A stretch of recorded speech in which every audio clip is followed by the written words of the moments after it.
اللہ تبارک و تعالیٰ نے بیان فرمایا کہ مسلمان جب کفار و مشرکین سے جنگ کریں گے تو اس میں جب مسلمانوں کی جیت ہوگی اور مال غنیمت حاصل ہوگا، یعنی کفار اور مشرکین کے جو بھی ہتھیار ملیں گے یا درہم و دینار ملیں گے، ان کے گھوڑے اور جو بھی کھانے پینے کے سامان وہ ساتھ لائے ہوں گے، وہ سب اس میں کا 5واں حصہ حضور پاک صلی اللہ علیہ وسلم کے لیے اور رشتہ داروں کے لیے، یتیموں کے لیے، مسکینوں کے لیے، مسافروں کے لیے خاص تھا۔ باقی جو 4 حصے ہیں وہ مجاہدین پر تقسیم کیے جاتے تھے کہ وہی مجاہدین کو دے دیے جاتے تھے، اور حضور پاک صلی اللہ علیہ وسلم کا جو حصہ ہوتا تھا اس میں سے آپ اپنے خاندان کے افراد کو اور جن کو بھی آپ عطا فرمانا چاہتے عطا فرما دیتے، اپنے پاس کچھ نہیں رکھتے۔ اس کے بعد 10ویں پارے میں ہی غزوہ بدر کا ذکر ہوا کہ غزوہ بدر میں جس میدان میں کفار اور مشرکین اور مسلمانوں کے لشکر جمع تھے، تو جو مسلمان جس حصے میں تھے وہاں پر ریت نرم تھی اور مسلمانوں کے پاؤں ریت میں دھس رہے تھے، اور یہ جنگ کے لیے کوئی اچھی بات نہیں تھی، ایک مشکل بات تھی، اور اس کے علاوہ بھی پانی کا بھی وہاں پر مسئلہ تھا۔ تو اللہ تبارک و تعالیٰ نے بارش نازل فرمائی، جو ہی بارش ہوئی وہ ریت دب کر سخت ہو گئی، پھر صحابہ کرام کے قدم اس میں جمنے لگے، اور وہ جو بظاہر ایک جنگی اعتبار سے کمی تھی وہ پوری ہو گئی۔ اور دوسرا، مسلمانوں کی تعداد 313 تھی اور کفار اور مشرکین 1000 تھے، تو اب اللہ تبارک و تعالیٰ نے مسلمانوں کی نظر میں کفار اور مشرکین کو کم کر کے بتایا، اور صحابہ کرام کو ہمت آ گئی۔ حالانکہ وہ زیادہ تھے کفار و مشرکین، لیکن صحابہ کرام کو تعداد میں وہ اتنے نظر نہیں آئے بلکہ کم نظر آئے، اور ایسے ہی کفار اور مشرکین نے جب مسلمانوں کو دیکھا تو وہ انہیں بہت زیادہ نظر آئے۔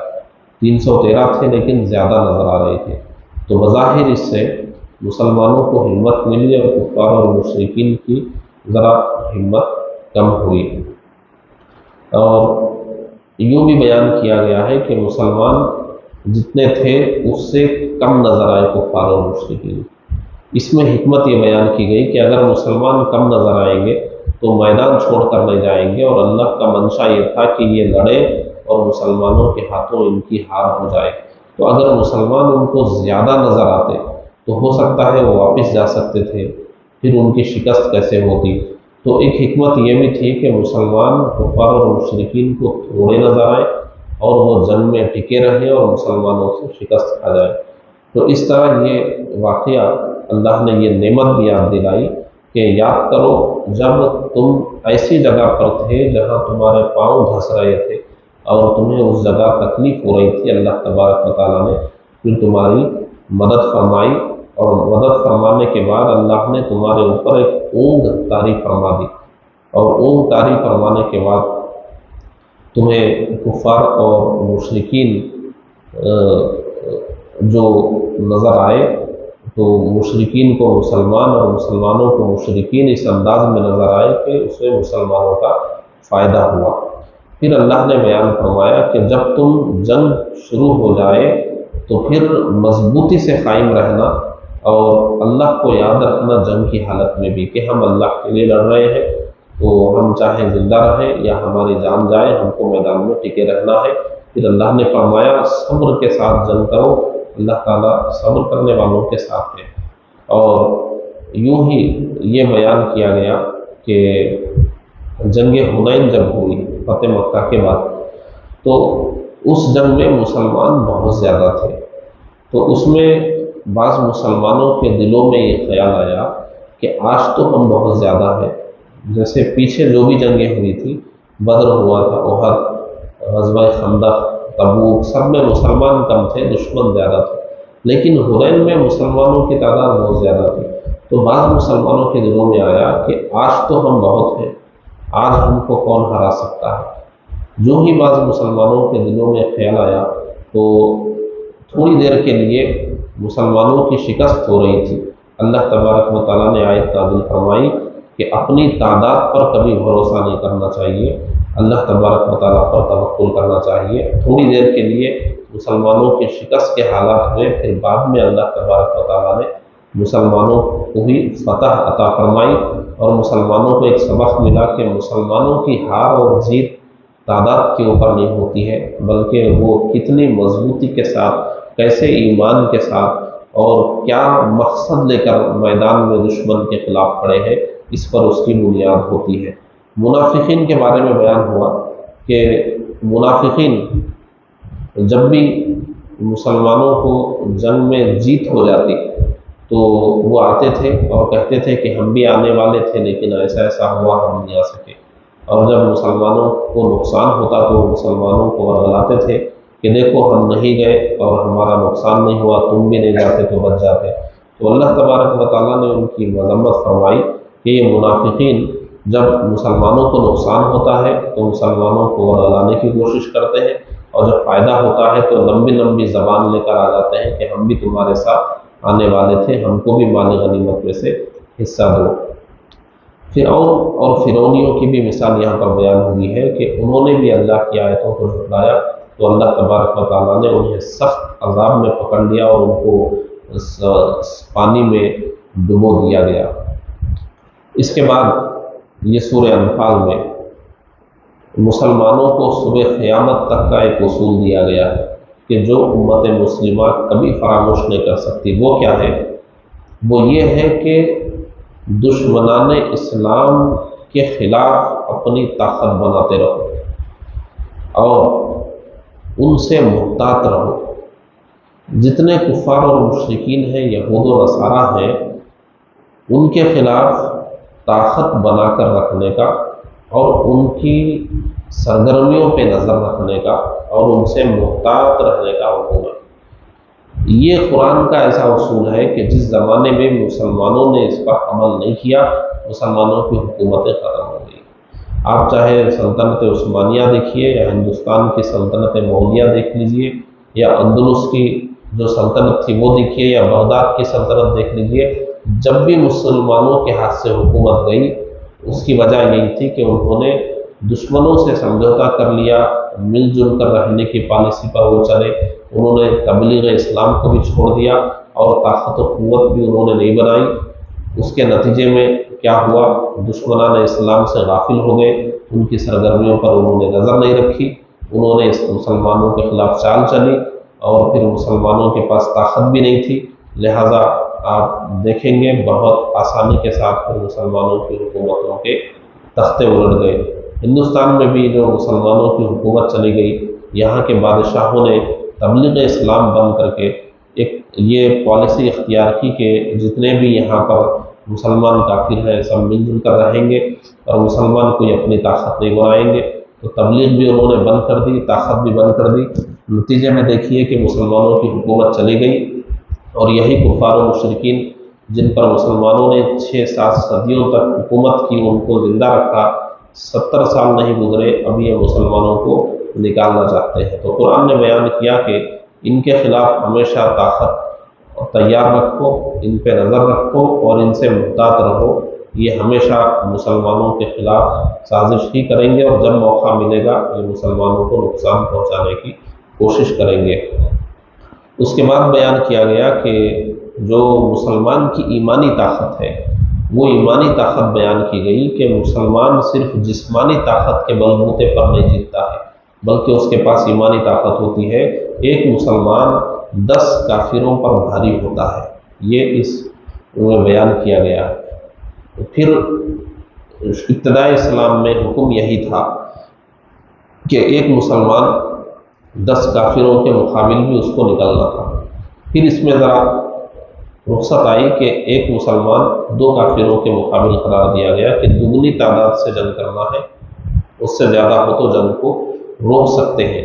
لیکن مفسرین فرماتے ہیں کہ اگر ایمان مضبوط ہے مسلمان کا تو ایک مسلمان 10 کافروں پر بھاری ہو سکتا ہے، کیونکہ جو کافر ہوتا ہے وہ جینے کے لیے لڑتا ہے اور جو مسلمان ہوتا ہے وہ موت کی پرواہ کیے بغیر لڑتا ہے۔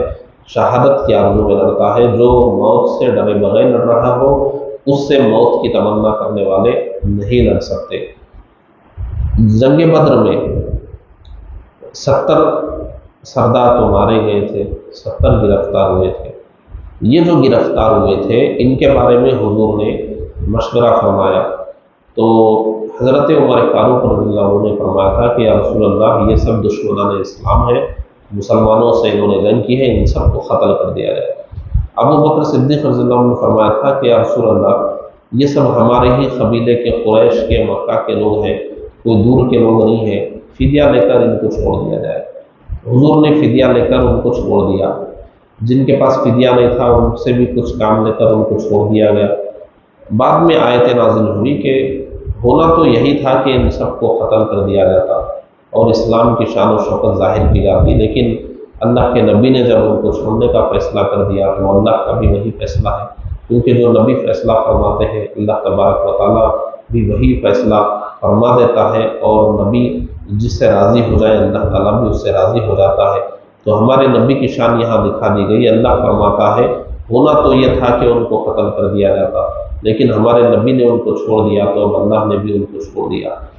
اس کے بعد حضرت عمر فاروق رضی اللہ عنہ کی ثوابدید کا بھی اظہار ہوا کہ جب بھی عمر فاروق رضی اللہ عنہ نے کوئی بات کہی تو وحی الہی سے اس کی تائید ہو گئی کہ یہ جو کہتے ہیں۔ اسی لیے حضور نے فرمایا کہ عمر کی زبان پر حق جاری ہوتا ہے، اور یہ جس راستے سے چلتے ہیں تو شیطان بھی اس راستے سے ہٹ جاتا ہے۔ یہ یہاں پر بیان ہوا۔ اس کے بعد کچھ منافقین کا یہاں پر ذکر ہوا کہ جو منافقین ہیں وہ ایک دوسرے کے مددگار ہیں، اور جو مومنین ہیں وہ ایک دوسرے کے مددگار ہیں، یعنی مومن کو مومن ہی پر بھروسہ کرنا چاہیے، منافق پر کوئی منافق ہی بھروسہ کر سکتا ہے۔ اور ایسے ہی کفار اور مشرکین کے بارے میں فرمایا گیا کہ مومن کو کافروں سے دوستی نہیں کرنا چاہیے۔ دوستی کا مطلب اسلام میں کیا ہے؟ دل میں محبت ہونا، اور کسی بھی کافر اور مشرک کی محبت دل میں رکھنے سے منع کیا گیا۔ ظاہری سلوک کر سکتے ہیں، کھلا پلا سکتے ہیں، کاروبار کر سکتے ہیں، اس کو سکون سے جینے دیں، اس کو اس کی زندگی گزارنے دیں، لیکن یہ ہے کہ جو دوستانہ محبت ہوتی ہے کہ وہ صرف ایک مسلمان سے رکھنی چاہیے۔ یہ حکم نہیں ہو رہا ہے کہ کافروں کی جان لے لیں یا ان کا مال لوٹ لیں یا ان کو تنگ کریں، یہ نہیں ہے۔ وہ اپنی جگہ جئیں گے، دوستیاں ان سے نہ کیجیے، ظاہری دنیاوی معاملات کرنا ہو کیجیے، دل میں جگہ آنے نہ دیجیے۔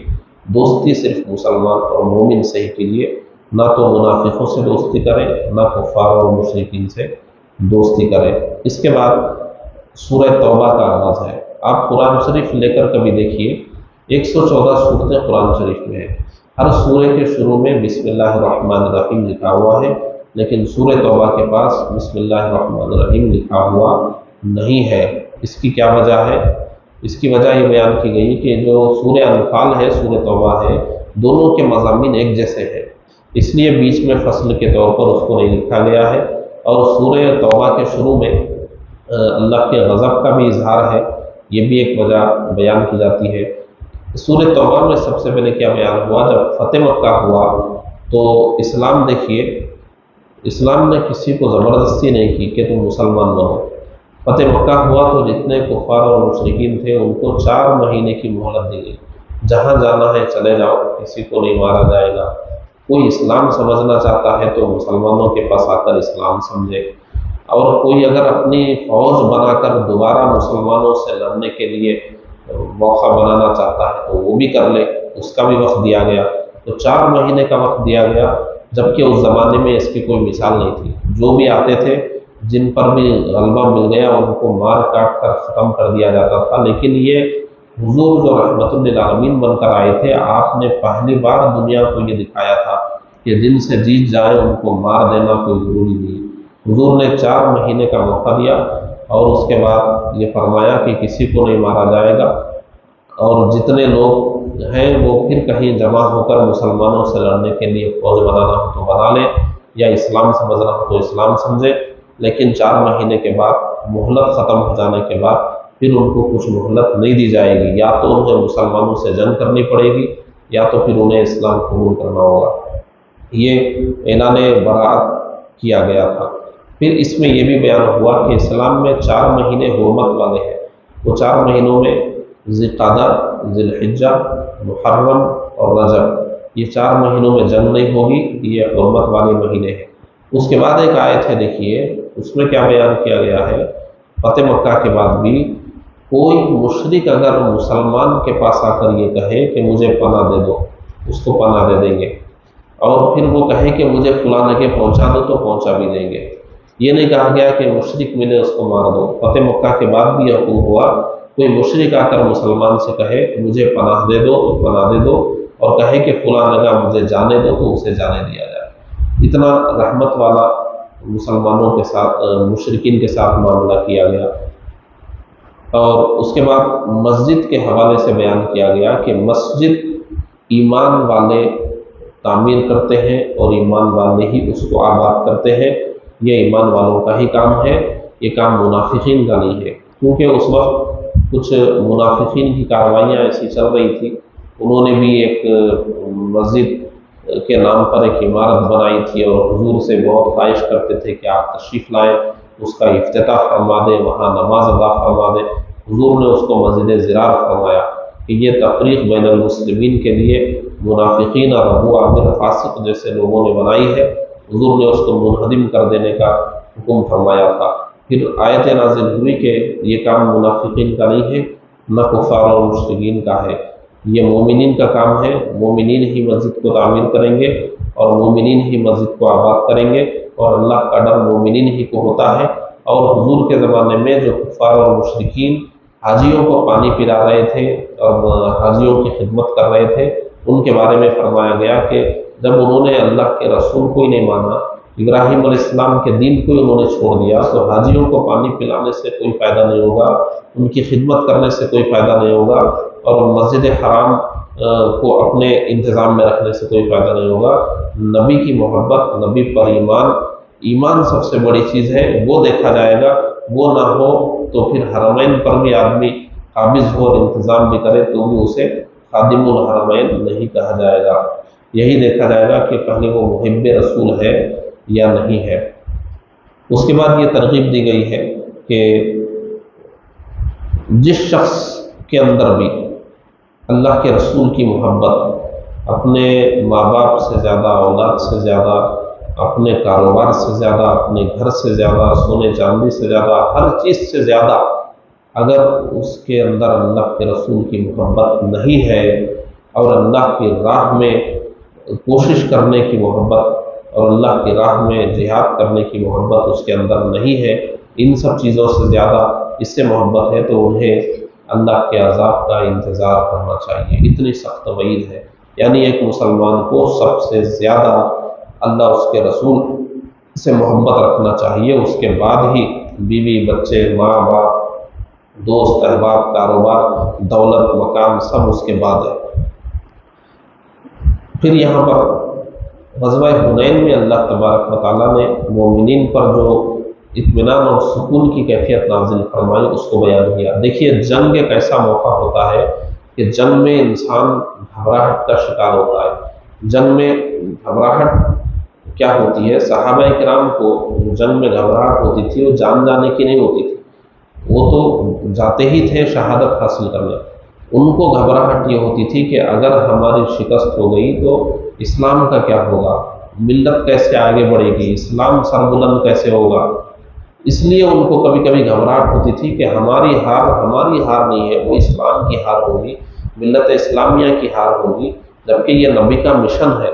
تو جب ایسی گھبراہٹ ان پر طاری ہوتی تھی تو اللہ تبارک و تعالیٰ ان پر سکینہ نازل فرماتا تھا، پھر ان کے دلوں پر ایک سکون کی کیفیت آتی تھی کہ نہیں، اسلام آیا ہی ہے سربلند ہونے کے لیے، اللہ کی مدد آئے گی اور ہم کفار و مشرکین پر فتح پائیں گے۔ یہ سکون کی کیفیت ان کے اندر آ جاتی تھی۔ اس کے بعد سورہ توبہ میں ہی بیان کیا گیا کہ جو فتح مکہ کے بعد 4 مہینے موقع دیا گیا، اس کے بعد بیان کیا گیا کہ اس سال کے بعد مسجد حرام میں کسی بھی مشرک کو داخل ہونے کی اجازت نہیں دی جائے گی، کیونکہ وہ نجس ہوتے ہیں۔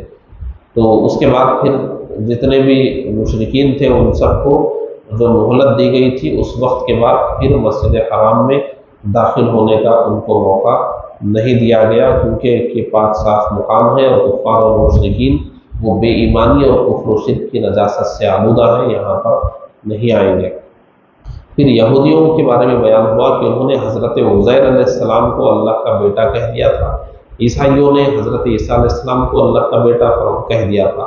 تو اللہ نے فرمایا کہ ان کی ان باتوں کی کوئی دلیل نہیں ہے، بلکہ یہ ان کے بعض مذہب کے رہنماؤں نے اس طرح بنا لیا ہے۔ عزیر علیہ السلام بھی اللہ کے بندے تھے اور عیسیٰ علیہ السلام بھی اللہ کے بندے تھے، وہ اللہ کے بیٹے نہیں تھے، حضرت مریم کے بیٹے تھے۔ اللہ نے اپنی قدرت سے ان کو بغیر والد کے پیدا کیا تھا۔ پھر یہ سارے کفار اور مشرکین، یہود و نصارہ، سب یہ اسلام کو مٹانا چاہتے ہیں، اسلام کے نور کو بجھانا چاہتے ہیں، اور کافر اگرچہ نہ چاہے اللہ تعالیٰ اپنے نور کو مکمل فرمائے گا، اسلام کو اللہ تبارک و تعالیٰ زندہ رکھے گا۔ اسی لیے دیکھیے 1400 سال ہو گئے، دنیا میں اسلام سے زیادہ کسی مذہب کی مخالفت نہیں کی گئی۔ اتنی مخالفتوں کے بعد بھی، اتنے دشمنان اسلام کے بعد بھی اسلام چل رہا ہے، کیونکہ اللہ نے بشارت دی ہے کہ اسلام کو نہیں مٹایا جا سکتا، اسلام اور مسلمان ہمیشہ رہیں گے۔ کہیں کہیں علاقائی سطح پر مسلمانوں کو ختم کیا جا سکتا ہے، لیکن بالکلیہ دنیا سے مسلمانوں کا خاتمہ صبح قیامت تک نہیں ہو سکتا۔ جب قیامت آنے والی ہوگی تبھی ہوگا، اس کے بعد قیامت آئے گی۔ اس کے بعد فرمایا گیا زکوٰۃ کے بارے میں کہ جو لوگ سونا چاندی اور پیسے وغیرہ جمع کر کے رکھے ہیں اور اس کی زکوٰۃ ادا نہیں کرتے ہیں تو قیامت کے دن جہنم کی آگ میں اس کو پگھلایا جائے گا، اور ان کے پیشانیوں کو، ان کی کروٹوں کو، ان کے پیٹوں کو اس سے داغا جائے گا، اور کہا جائے گا کہ یہ تمہاری وہ دولت ہے جو تم نے جمع کر کے رکھی تھی، اس کی زکوٰۃ تم نے ادا نہیں کی، اب اس کا مزہ چکھو۔ اس کے بعد بیان کیا گیا ہے کہ اسلام میں اللہ رب العالمین کے یہاں 12 مہینے ہیں، اور یہ اللہ نے لکھ دیا ہے، اور وہ 12 مہینوں میں 4 مہینے حرمت والے ہیں۔ اسلام میں 12 مہینے ہیں، یہاں اللہ نے بیان کیا۔ ایسے ہی اسلام میں جو سال کا حساب ہے وہ سورج سے نہیں ہے بلکہ چاند سے ہے، اسی لیے قمری سال ہوتا ہے۔ چاند کے سال میں اور سورج کے سال میں فرق یہ ہے، بہت بنیادی بات ہے، سمجھ لیجیے۔ جو چاند کے مہینے ہیں اس میں مہینہ یا تو 29 دن کا ہوتا ہے یا تو 30 دن کا ہوتا ہے، اور جو سورج سے جو مہینے چلتے ہیں اس میں یا تو 30 دن ہوتے ہیں یا 31 دن ہوتے ہیں، اس لحاظ سے 10 دن زیادہ ہو جاتے ہیں۔ یعنی ہماری جو عمر ہے، ہمارے اسلام کے حساب سے جو بھی کام ہوگا وہ چاند کے حساب سے ہوگا۔ ہماری عمر جوڑیں گے تو چاند کے حساب سے، جنوری فروری کے حساب سے نہیں، چاند کے مہینوں کے حساب سے۔ حضور نے فرمایا کہ جب بچے 7 سال کے ہو جائیں تو نماز پڑھاؤ، تو کون سے 7 سال؟ یہی اسلامی والے 7 سال۔ ابھی ہم جو بچوں کا جوڑتے ہیں، دیکھیے بچہ 1 سال کا ہو گیا، 1 سال 10 دن کا ہونے کے بعد ہم بولتے ہیں کہ اب 1 سال کا ہو گیا، وہ ہم انگریزی سال جوڑتے ہیں۔ تو اب ایسے 7 سالوں میں 70 دن بڑھ گئے، یعنی بچہ 7 سال کا ہو کر 2 مہینے 10 دن کا ہو گیا، اس کے بعد ہم بولتے ہیں اب 7 سال کا ہو گیا، جبکہ اسلامی حساب سے وہ 2 مہینے 10 دن پہلے ہی 7 سال کا ہو گیا۔ وہیں پر اس کو نماز کا حکم دینا تھا، نماز پڑھوانا۔ تو مسلمانوں کا جو حساب ہے وہ چاند کے مہینوں سے ہے۔ اب دیکھیے روزے رمضان کے حساب سے ہوتے ہیں، تو رمضان کے حساب سے ہوتے ہیں تو یہ کبھی جنوری میں آئیں گے، کبھی فروری میں آئیں گے، بدلتا رہے گا، حساب رمضان کا ہوگا۔ ایسے ہی ہماری پیدائش میں چاند کے مہینے اور چاند کی تاریخ کا حساب ہوگا۔ عورتیں جو عدت گزاریں گی طلاق کی یا موت کی، وہ بھی چاند کے حساب سے ہوگا، اور جو کچھ بھی اسلام میں وقت لیا جاتا ہے وہ چاند کے حساب سے ہی لیا جاتا ہے۔ اس کو قرآن مجید میں بیان کیا گیا ہے۔ تو ہم کو اپنی عمر بھی چاند کے حساب سے جوڑنا چاہیے، اور جو اسلام میں عمر کے لحاظ سے حکم ہے وہ چاند کے لحاظ سے ہوگا۔ بچہ آپ کا 7 سال کا ہو گیا چاند کے حساب سے، اب آپ اس کو نماز پڑھنے کے لیے کہیں گے۔ 10 سال کا ہو گیا نہیں پڑھ رہا ہے تو اس کو ماریں گے۔ اور جس بچے میں، یہ بھی مسئلہ سمجھ لیجئے، جس بچے میں بلوغ کی کوئی علامت ظاہر نہیں ہوئی، کوئی بالغ ہونے کی علامت ظاہر نہیں ہوئی، تو اس کو کب بالغ مانیں گے؟ ایک یہ ہے کہ 12 سال کا بچہ ہو گیا تو اب جیسے ہی اس میں بالغ ہونے کی علامت آ جائے گی اس کو بالغ مان لیں گے۔ بالغ مانتے ہی مطلب نماز روزہ سب فرض ہو گیا شریعت انوسار۔ لیکن ایک بچہ ایسا ہے 12 سال ہو گئے، 13 سال بھی ہو گئے، 14 سال بھی ہو گئے، لیکن کوئی بالغ ہونے کی علامت ہی ظاہر نہیں ہو رہی، تو اس کو کب بالغ مانیں گے؟ تو اسلام کا اصول یہ ہے کہ 15 سال ہوتے ہی اس کو بالغ مان لیں گے۔ تو یہ کون سے 15 سال ہے؟ اسلامی 15 سال۔ اب اگر ہم جنوری فروری کے حساب سے دیکھیں تو 15 سال کے 10 دن آپ بڑھائیں گے تو 150 دن، یعنی 6 مہینے سے زیادہ ہو گئے، 6 مہینے ہو گئے کم از کم، تو 15.5 سال کا ہوگا تب ہم بولیں گے 15 سال کا ہوا۔ یعنی یہ جو آدھا سال اس کا ہم جو گزار دیے ہیں شریعت سے اس کو دور کر کے گزار رہے ہیں، جس کا حساب دینا پڑے گا۔ تو یہ بہت فرق پڑتا ہے ان چیزوں سے، اس کو دھیان میں رکھنا چاہیے۔ اسلامی سال چلے گا، اسلامی مہینہ چلے گا اور اسلامی وقت چلے گا۔ پھر یہاں پر حضرت سیدنا ابو بکر صدیق رضی اللہ عنہ کا ذکر ہو رہا ہے۔ جب غار ثور میں جب کفار و مشرکین غار کے قریب آ گئے تھے تو انہوں نے کہا تھا کہ یا رسول اللہ صلی اللہ علیہ وسلم، مشرکین اتنے قریب آ گئے ہیں، اگر یہ نیچے دیکھ لیں گے تو ہم نظر آ جائیں گے۔ تو حضور نے فرمایا تھا کہ غم مت کرو، بے شک اللہ تبارک و تعالیٰ ہمارے ساتھ ہے۔ تو وہی گفتگو یہاں بیان ہوئی کہ یاد کرو جب 2 تھے غار میں، یعنی حضور اور ابو بکر صدیق رضی اللہ عنہ، تو اس میں سے دوسرے نے کہا تھا کہ اب کیا ہوگا؟ تو حضور نے تسلی دی تھی کہ اللہ تبارک و تعالیٰ ہمارے ساتھ ہے۔ پھر اللہ نے سکینہ نازل فرمایا اور کفار اور مشرکین خائب و خاسر ہو کر وہاں سے چلے گئے۔ اس کے بعد یہاں پر مومنین کی اور منافقین کی مثال دی گئی کہ مومن آگے بڑھ کر جنگ کے لیے جہاد میں آتے ہیں اور منافقین بہانے بناتے ہیں اور آپ سے اجازت لیتے ہیں کہ ماں بیمار ہے، بیوی بیمار ہے، باپ بیمار ہے، بچہ بیمار ہے، یہ سب بول کر جنگ کو نہیں آتے ہیں اور پھر مال غنیمت میں آ کر حصہ بھی پوچھتے ہیں۔ لیکن جو مومنین ہیں وہ اسلام کے لیے آگے آتے ہیں اور اپنے جانوں کا نذرانہ پیش کرتے ہیں۔ یہ اس میں بیان ہوا ہے۔ اس کے بعد یہ بیان ہوا کہ جو بھی مصیبت ہم کو پہنچتی ہے وہ اللہ تبارک و تعالیٰ نے لکھ دی ہے، یا تو اس لیے پہنچتی ہے یا ہم ہی کوئی ایسی غلطی کرتے ہیں، ہماری غلطی کے نتیجے میں ہم کو کوئی مصیبت پہنچتی ہے۔ تو مصیبت پہنچ رہی ہے تو صرف یہ نہیں بول دینا چاہیے کہ تقدیر میں ہے تو آ گئی، بلکہ یہ بھی دیکھنا چاہیے کہ کہیں ہماری کوئی غلطی سے تو مصیبت نہیں آ رہی ہے۔ صحیح تدبیر اختیار کرنا چاہیے اور درست طریقہ اختیار کر کے اپنے ہاتھوں سے مصیبت پیدا کر لینے سے بچنا چاہیے۔ ہر مصیبت کو تقدیر پر نہیں ڈالا جاتا، اپنا دماغ بھی استعمال کیا جاتا ہے۔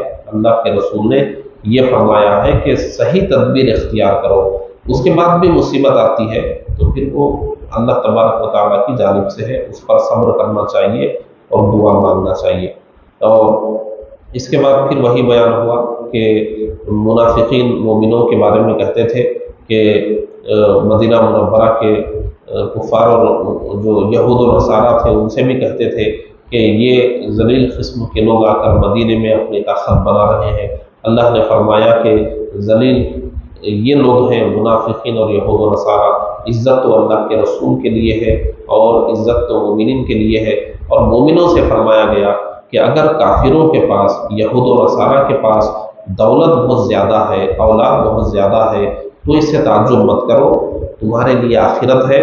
ان کے پاس جو بھی دولت ہے، جو بھی اولاد ہے، طاقت ہے، اس کی وجہ سے ان کا عذاب ہی زیادہ ہوگا قیامت میں، اور تمہارے لیے آخرت میں اللہ نے ثواب ہی ثواب رکھا ہے۔ اس کے بعد کچھ گستاخوں کا ذکر ہوا کہ وہ حضور کی بارگاہ میں آ کر کہتے تھے کہ آپ مال غنیمت انصاف سے تقسیم نہیں فرما رہے ہیں، کسی کو زیادہ دیتے ہیں، کسی کو کم دیتے ہیں۔ تو ایسے گستاخوں کا ذکر ہوا کہ جو ایسا کر رہے ہیں وہ ایمان سے نکل رہے ہیں، اس کے بعد وہ بہانہ بنائیں گے تو بھی ان کو مومن نہیں کہا جائے گا۔ وہ اللہ کے رسول پر اس طرح الزام لگاتے ہیں اور اللہ کے نبی کو تکلیف دیتے ہیں۔ اور اس کے بعد بعض منافقین کہتے تھے کہ یہ کچے قانون کے ہیں معاذ اللہ، کہ یہ مسلمان ان کو کچھ بھی سکھا دیتے ہیں تو سیکھ لیتے ہیں۔ ایسی گستاخی انہوں نے کی تھی۔ اللہ نے فرمایا یہ اللہ کے رسول کو ایسا بول کر تکلیف دے رہے ہیں، اب ان کا کلمہ پڑھنا، نماز پڑھنا، جنگ میں آنا کوئی معنی نہیں رکھتا۔ اللہ نے ان کے لیے بہت سخت عذاب تیار کر کے رکھا۔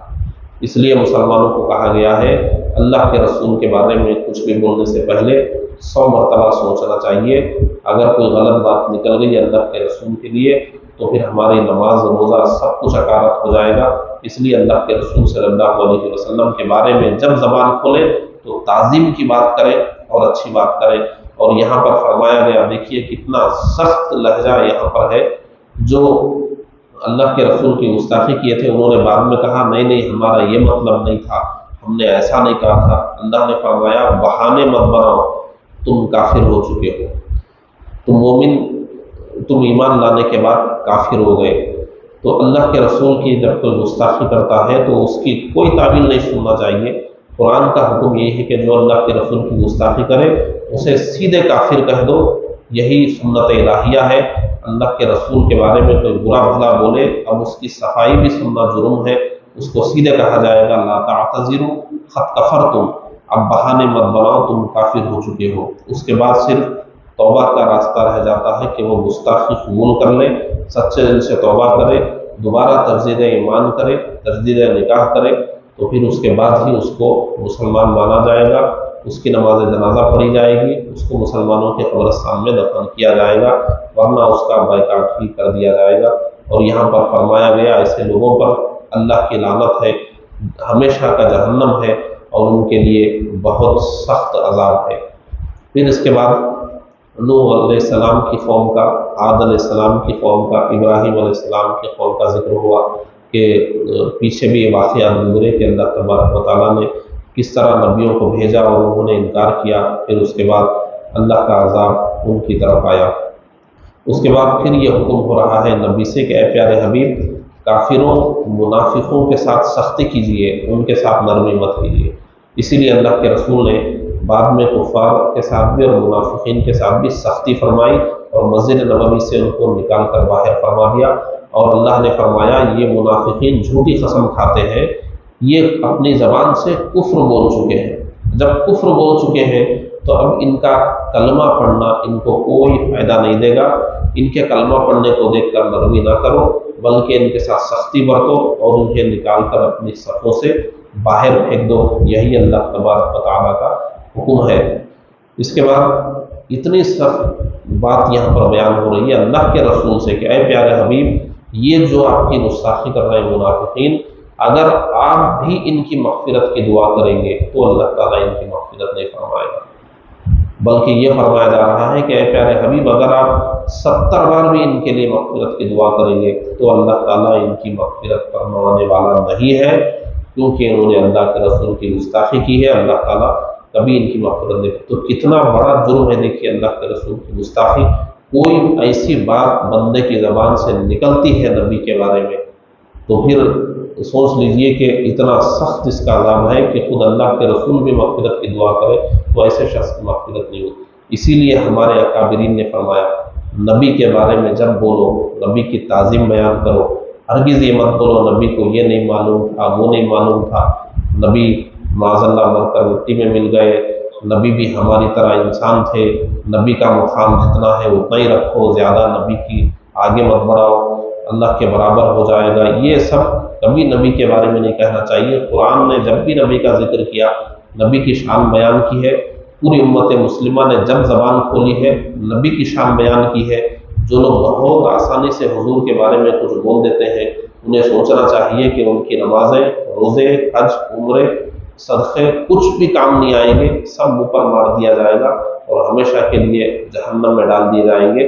اس کے بعد اللہ کے رسول کو فرمایا گیا کہ اے پیارے حبیب، ان کی نماز جنازہ بھی مت پڑھیے، ان کی قبر پر بھی مت کھڑے ہونا، کیونکہ انہوں نے اللہ اس کے رسول کو تکلیف دی ہے، اور کسی بھی صبح قیامت تک کسی مسلمان کے لیے جائز نہیں ہے کہ وہ اللہ کے رسول کے گستاخ کی نماز جنازہ پڑھے یا اس کی قبر کی زیارت کرے، ہمیشہ کے لیے اس کو منع کیا گیا ہے۔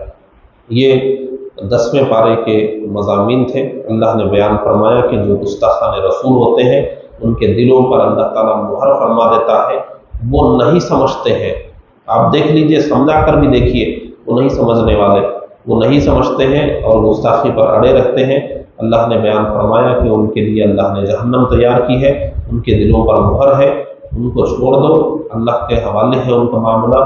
اور جو ایمان والے ہیں ان کو اپنے ایمان پر باقی رہنا چاہیے۔ یہ 10ویں پارے کے مضامین کا خلاصہ تھا۔ اللہ تبارک و تعالی ہم سب کو نیک توفیق عطا فرمائے۔ وآخر دعوانا الحمدللہ۔